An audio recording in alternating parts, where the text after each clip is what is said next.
What if Indian Fusion Bellydance is not something you do, but something you walk?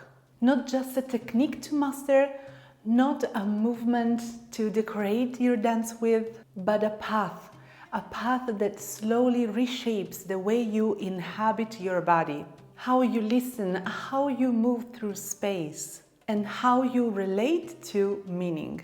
This is a question I've been sitting with for many years now, and today I want to share my reflections with you. Welcome, beautiful dancer. If you're new here, I'm Lamia Barbara. I'm so excited and happy to welcome you in this space where we talk about creative and respectful fusion belly dance. Today I want to address one of the biggest challenging questions I dealt with during my fusion belly dance training years.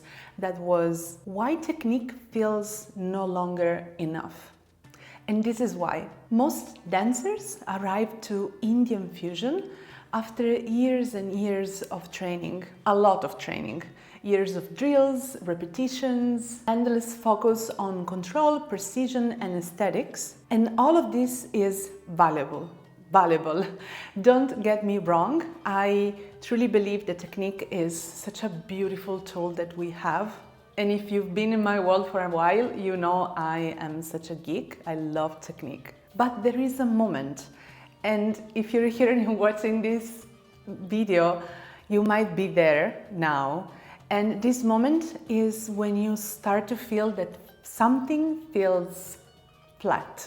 The body moves, the shapes are correct, the transitions are fluid and clear, and yet the dance doesn't fully speak. This is often the moment where dancers start to think, I need more steps, more combinations, another style to fuse with. But what if, and this is the true challenging question, what if more steps, more styles, more combinations is not the right answer? What if what it's missing is presence? Because steps, movements, let's say they live on the surface of the body, while language and presence lives inside it.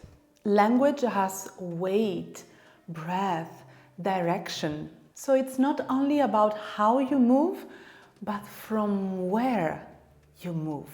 Indian fusion, when approached with integrity, invites us to cross this threshold from executing movement to fully inhabiting it, from collecting shapes, combinations, and styles to allowing movement to become communication. And this is why some dances that we see or maybe we are doing feel technically impressive but emotionally distant, and others feel simple yet unforgettable. Because the body is not just performing, it is speaking.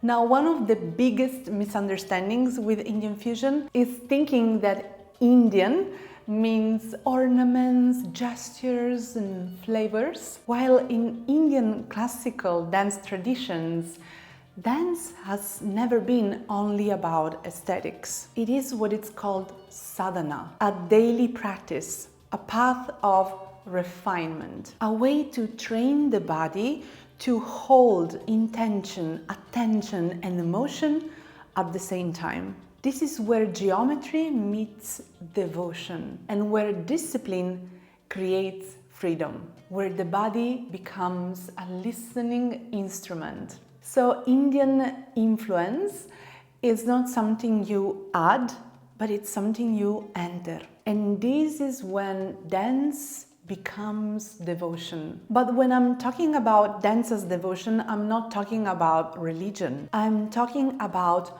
orientation, about where your attention goes when you move, how you treat your body while you're dancing.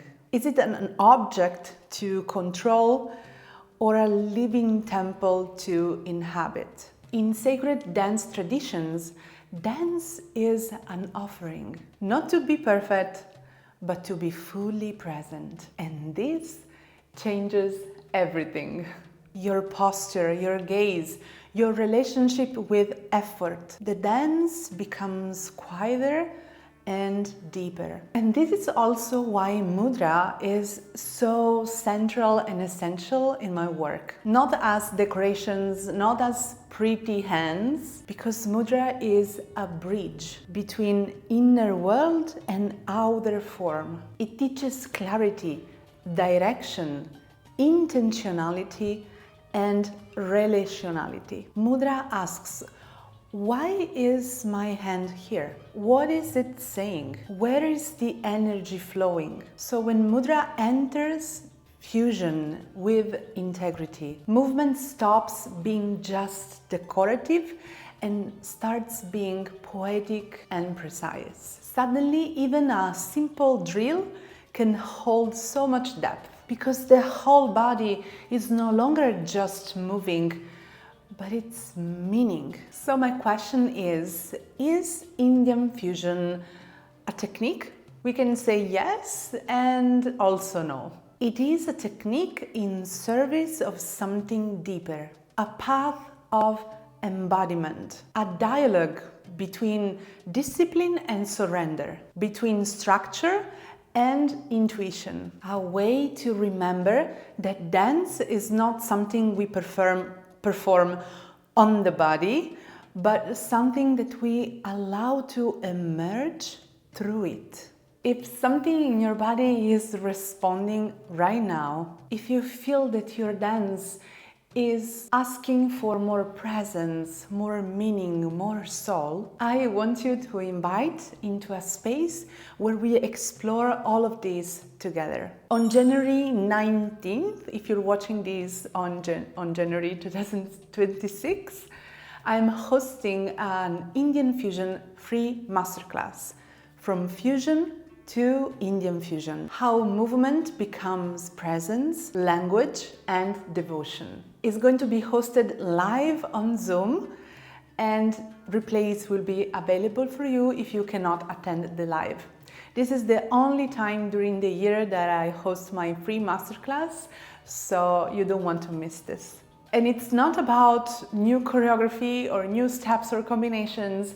It's really about shifting the way you inhabit your body during your dance. You find the link in the show notes for the link to register to save your spot, and I can't wait to meet you there.